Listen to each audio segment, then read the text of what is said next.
Welcome back to the channel and welcome back to another UFC fight prediction video. In this video, I'll be predicting the full card of fights for UFC Fight Night, Barboza versus Murphy. So without further ado, let's get to our first fight on the card. So in our first fight, we have in the women's strawweight division, we got Emily Ducote versus Vanessa Demopoulos. And how do I feel about this fight? Going low confidence, Emily Demopoulos. Going low confidence, Emily Ducote to beat Vanessa Demopoulos here. I feel like Vanessa Demopoulos, she's not the most polished striker. Very sloppy, a lot of flailing strikes, a lot of just spamming weak overhands. And not like she got no great power either. I think Ducote has shown solid takedown defense, solid submission defense. I feel like she can address the wrestling or the grappling. And again, Demopoulos on her side doesn't have the best takedown offense to begin with. So she don't have the best takedown offense. I think she's definitely the better grappler, but how will she get it there? That's going to be an issue. And even when she gets it there, Ducote's pretty solid on the ground as well. And I think Ducote just a much better, much cleaner striker. And I think she just address the grappling stuff, the takedowns for the most part, and outstrikes her to a clean decision here. So in this one, I got Emily Ducote via decision. Now to our next one. We have in the bantamweight division, we got Alatengheili versus Clayton Rodrigues. And how do I feel about this one right here? Is I'm going low confidence Clayton Rodrigues to beat Alatengheili. Definitely tough matchup. I feel like really where it's tough at is because Alatengheili does have experience. He has experience and he is tough. And Clayton Rodrigues, he's an amazing young talent, but is he tough? Can he go those rounds and stay strong? That's where I feel like that presents opportunities for Alatengheili. Like, can he rally and edge out a decision over Rodrigues? Maybe rally and finish Rodrigues, or maybe hurt Rodrigues and finish him early. I don't know.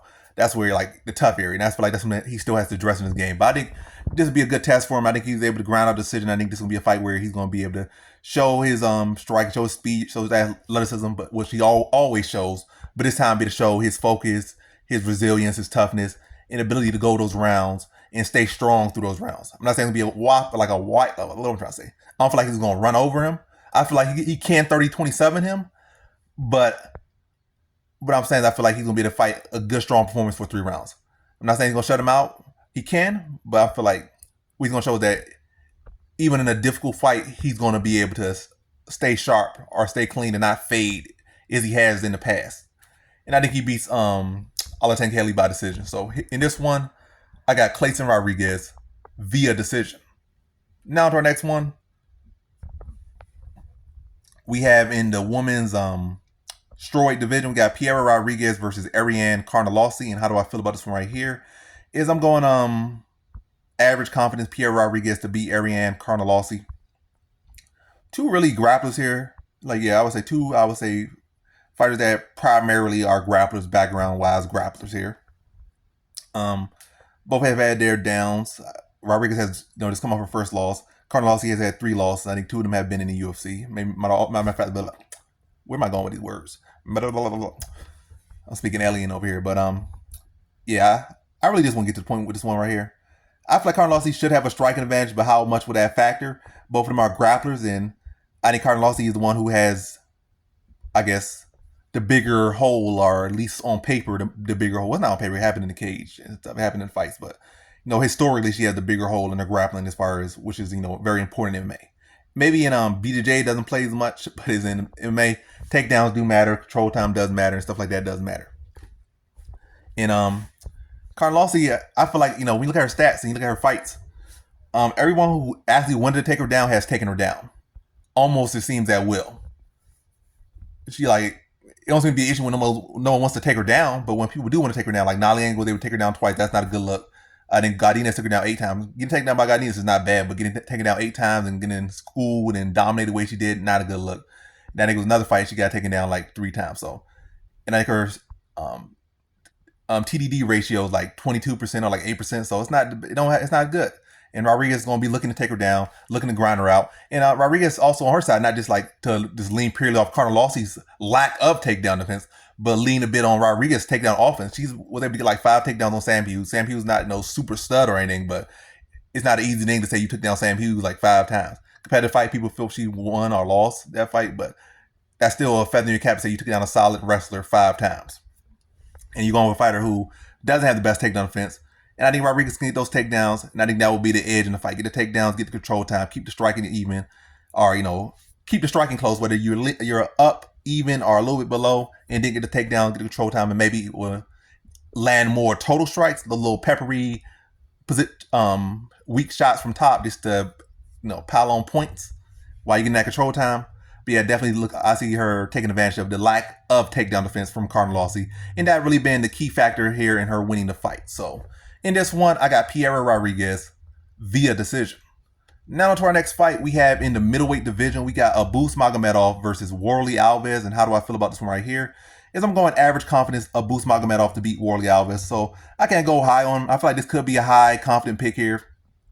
But he's coming off like 2 losses. Warley Alves is coming off a devastating loss in his last fight. Yeah. But to get to the point, that's like, well, I can't be so high on him. But yeah, to get to the point is Abus Magomedov is the much bigger middleweight. He's a truer middleweight. They both have fought at welterweight before, but Abus Magomedov is definitely the more truer middleweight, like 6'3", 6'4", a taller frame, bigger frame. He's building into that middleweight frame as well. Then as far as Warley Alves, well, the angle that a key angle of beating Magomedov is, I guess him fading. I mean, he's been caught before, this and that before. But I feel like his biggest issue in the octagon so far has been his fading. Like he fades in fights. But that's the same exact issue that Warley Alves has. He fades. And I think I don't think Warley Alves has gotten better. He's gotten worse if anything. He's come up a weight class, so he's giving up size. He don't have the same power, same steam. And he still has, I feel, will have that same fading issue. So Abus Magomedov will be the bigger fighter. He's not dealing with a guy who can go out there and push the pace on him. And they both have had that same issue. Fading guys that can, put the volume on them and work them can have great success against him. So Warley Alves is not going to be the guy that's going to turn it up and put the pace on. I can see Abus being more so the guy that's going to make Warley Alves fade.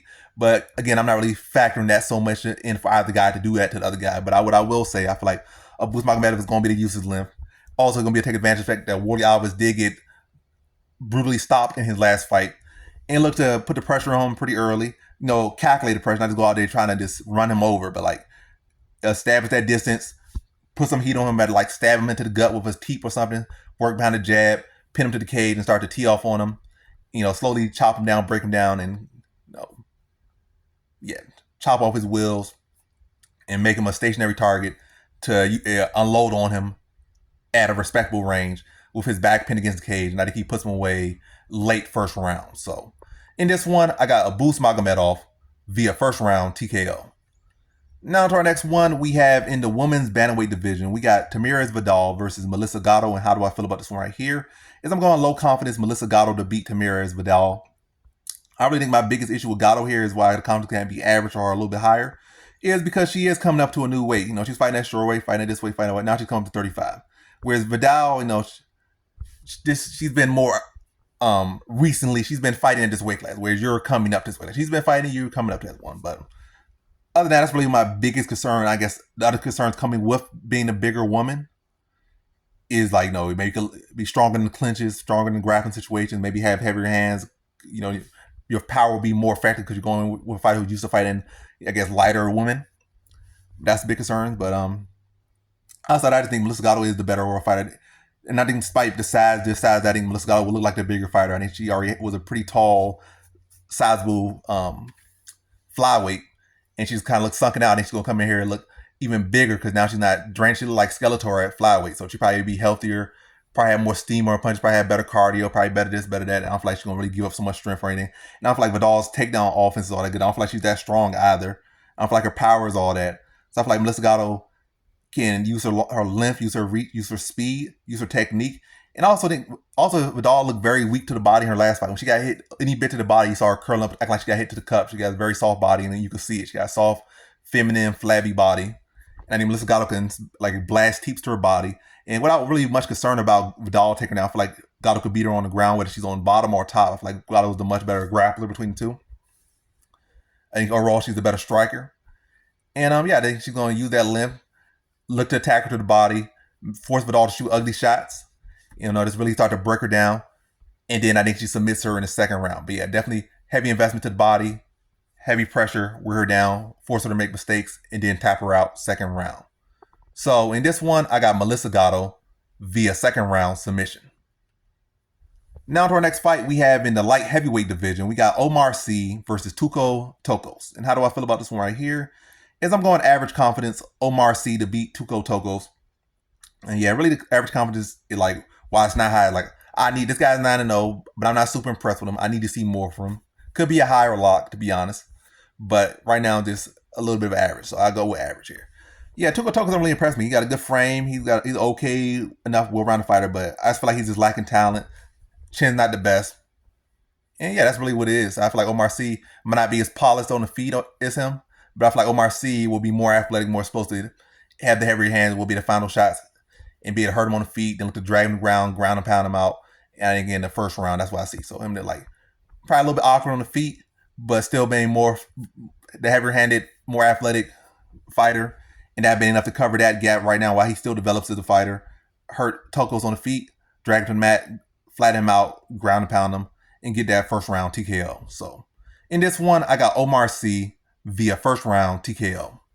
Now to our next fight, we have in the lightweight division, we got Tom Nolan versus Victor Martinez. And how do I feel about this one right here? Is I'm going low confidence Tom Nolan to beat Victor Martinez. And I have no idea why he would be such a big favorite, after he let so many people down, including myself in the last fight.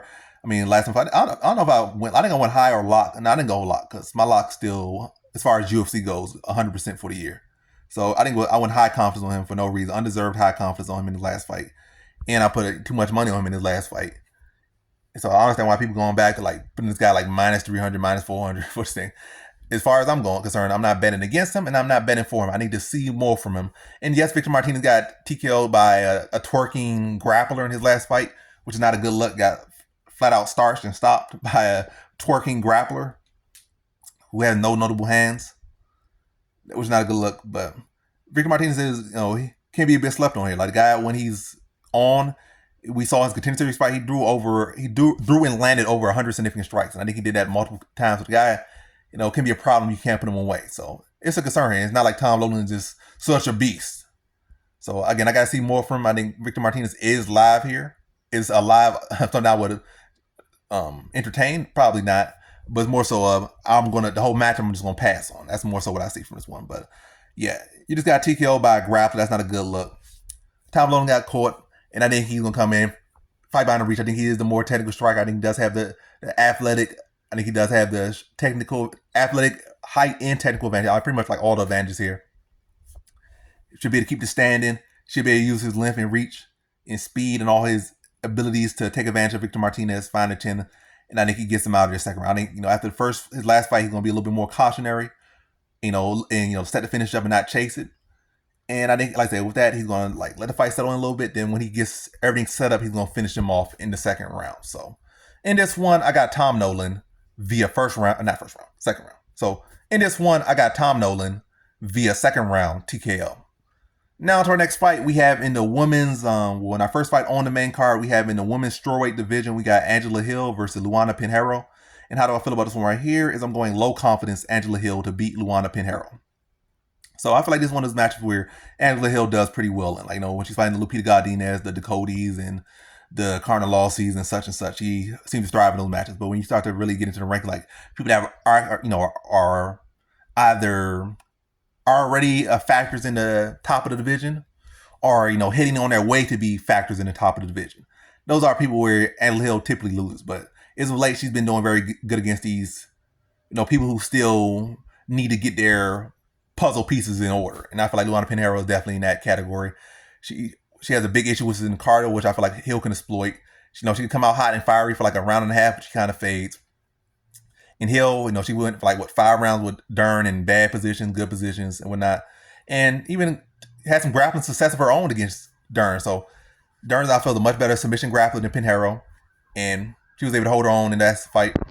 And she's also went rounds or 4 rounds with other solid grapplers. So I feel like Angela Hill's wrestling offensively, matter of fact, her grappling offensively, defensively, wrestling, etc., all those things that revolve around wrestling, whether it be BJJ or wrestling, I feel like all those things have significantly improved for her.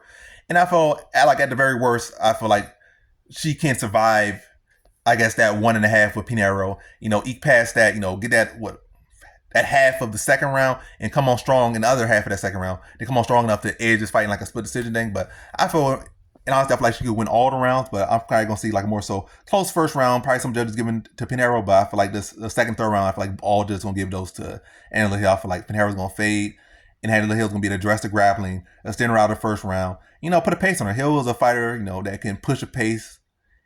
Throw a lot of volume, a lot of work, and I feel like she can again take Pinheiro out of that first round for sure, and then in the second, third round, put the pace on her.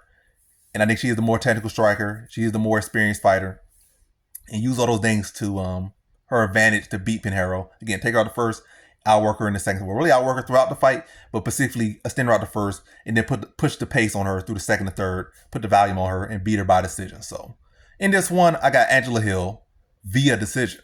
Now to our next fight, we have in the bantamweight division, we got Adrian Yanez versus Vinicius Salvador. And how do I feel about this one? I'm going average confidence, Adrian Yanez to beat Vinicius Salvador. Confidence could be higher again with this one, but Yanez is currently not on the best stretch of his career. But I think Salvador is a good, rebound fight from him. I feel like Salvador has some of the skills, but I feel like even if he came in at his best, his mind was locked, and matter of fact, he even gave him someone, kind of patched up his fight IQ a little bit. I still feel like this would be a good matchup for Yanez. I feel like he has some of the tools Salvador does, but he doesn't have all the tools. And even with the tools he does have, he doesn't use them to the best of his ability. So, yeah, I feel like this is a good matchup for Yanez. I feel like he's a better boxer. I feel like he pushes a better pace. I feel like he has a much better fight IQ. It's not like Salvador is some good calf kicker. It's also not like, what's his name? Jonathan Martinez is not like, top 3 leg kickers in the division, probably like top 10 across all of the weight class in UFC right now. So, he wouldn't one of the better leg kickers, and he got exploited. Salvador is not that. He kind of like a long, loopy, sloppy boxer for the most part. He got some okay power, but that's about it. I feel like Yanez can outbox him, put the pressure on him, rip him to the body, start to walk him down and put him away in late second round. So I feel like Yanez should be able to beat him here. And rip him the body, break him down, put him away late second. That's what I see. So in this one, I got Adrian Yanez via second round TKO. Now to our next one, we have in the welterweight division, we got Brahimaj versus Themba Gorimbo. And how do I feel about this one right here? I'm going average confidence, Themba Gorimbo to beat Brahimaj. Brahimaj should have the grappling advantage, but as far as overall MMA, I would say Themba Gorimbo is the better overall fighter right now. And when I say better overall, I feel like he can win the grappling chance because you're dealing with punches. You're dealing with a lot of different things. It's not just put the gi on or just put the wrestling single on just to grapple. You're dealing with getting punched in the face. You're dealing with striking range. And then when you instead of grappling from the striking range and this and that or from combinations. And to set up the takedown, you got to gain the respect. So it's a much different game. And then from certain position, you could punch and stuff. Matter of fact, all the positions you can punch. Grappling, unless some valet tudo or whatever the case may be, or pancreas or something, or what is it called? Pancreation. You can slap people and stuff, but I don't know. Where am I going with this? But yeah, I feel like Themba Gorimbo, that the issues of grappling, what we've seen from him, I felt like, matter of fact, his whole career until now, his last 2 fights, I feel like he has changed, or he had changed the note. He had changed the tune of his career, and I'm going to stick with that. Since, getting that win performance, that big win he needed, and then getting, with like 50,000, and then, The Rock, buying him a house and probably hooking him up with some sponsors. He went from being, living below poverty and struggling to now he has a house. He's got that big bonus. So now he's up. He's like went from being below the average man. Now he's like well above the average man. Y'all might say, what's the average man do? Whatever. The average man really ain't doing that well. The average person in America, especially when you look at the world, not really doing that well. So he's doing pretty well for himself. You got a whole house. You're making over 6 figures. You're doing very well for yourself. Extremely well for yourself. I would say that. So he's doing very well. And to go from scrapping nickels together and living on the couch, not even on the couch, living on the gym mat and giving his last dime to his family in Africa is a much different thing. And I think he's only getting motivated. He's getting better opportunities. He's getting better supplements, better nutrition. And it's showing in his fights. He's getting better. And I think he's going to be the address to grappling of Brahimaj. And I think he's going to be able to put the heat on Brahimaj. I think when they lock up, I think he'll be the physically stronger man. And I think he's only going to get hungrier. And he's only going to get stronger. He's going to get better. And I think that's going to continue to show in his fights. And it's not like Brahimaj is such a stud. Brahimaj should have been cut. He's been brought back for whatever reason. But I think Gorimbo should be able to outstrike him, be able to address the grappling. I think he should be able to put him away. And I'm going to go with second round TKO. Club and sub is definitely on the line. I mean, definitely on the table for Gorimbo as well with the improvements of his grappling. But I'm leaning to like a second round TKO. Just kind of like a bludgeoning effect. Just constantly, putting the pressure on him, tagging him, stuffing his takedowns, maybe reversing his takedowns, slamming him, and then continue to batter him and bust him up and get that second round TKO over Rami's Brahimaj. So in this one, I got Gorimbo via second round TKO. Now to our next fight, we have in our co-main event in the welterweight division, we got Chaos Williams versus Carlston Harris. And how do I feel about this one right here? Is I'm going low confidence Chaos Williams to beat Carlston Harris. Yes, Williams has been away for a little bit, like a year, and yeah, he got a second occupation. But again, my confidence is low here. But I feel stylistically wise, I do like Chaos Williams here more. I don't feel like Carlston Harris taking on offense is all that great. And I don't feel like it's all that consistent. I feel like Chaos Williams can address that. I feel like Chaos Williams is the more explosive striker with more power and better combination. I feel like Carlston Harris a lot of times is looking for that one shot, trying to snipe you out. And even when he's trying to snipe you out, his own defense isn't the best. Kind of herky-jerky. He doesn't have the best chin. And I feel like Chaos Williams can predict that. He could probably start to blast his leg with some kicks at times. Then look to follow behind that with combinations and catch Harris looking for that one shot and respond with two shots. Probably the kick or the initial feint draws out the reaction of Harris. And then he fires back, slips the shot, and catches him with two shots of his own. He's able to hurt Harris, and I think he puts him out like second round. But yeah, I think that's what it's going to come down. I think he's going to be able to address the grappling. I think he'll have more speed, more power, and fire with more combinations. And I think he'll be able to catch Harris again, looking for that one shot, and be able to exploit the fact that Harris is looking for that one shot typically. And again, not the best defense, not the best footwork, and not the best chin on Harris' side. And I think he'll be able to exploit that and put Harris out second round. So in this one, I got Chaos Williams via second round TKO. Now to our main event, we have in the featherweight division, we have Edson Barboza versus Lerone Murphy. And how do I feel about this one right here? Is I'm going average confidence Lerone Murphy to beat Edson Barboza. I think Edson Barboza is an amazing fighter, but I think it's why can't I talk? I'm trying to think of all these things and trying to come to the conclusion. I'm trying to manifest a prediction in my head, even though I already predicted the fight in a quick pick. But anyway, yeah, I think it's Lerone Murphy's time right now. I think Lerone Murphy's a nice, polished fighter. I think he has seen plenty of tape on how Barboza, where his strengths at, where his weaknesses at. I think he'll be able to put the pressure on him. Stay at a respectable range, but don't stay at the outside so he can just, don't run in with your hands down, your chin up and get knocked out. And don't stay at the end of his, in kicking range so he can hit you with the hardest kicks quickest kicks you ever seen in your life. Like, be at range and just destroying you, kicking your leg out, ripping you to the body with switch kicks, spinning heel kicks to your dome. Don't allow him to be at his range where he can style on you, and don't rush in where he can counter you, or you just run into spinning back kicks to the body. I think Romer's going to, take what he's seen from plenty of other fights. Sodi Yusuf he was doing pretty well to start. What Justin Gaethje was able to do, with some other fighters were able to do, where they were able to pressure him and find success. And I think he's going to be able to do that, stay in range. I think Romer Murphy has some pretty good boxing.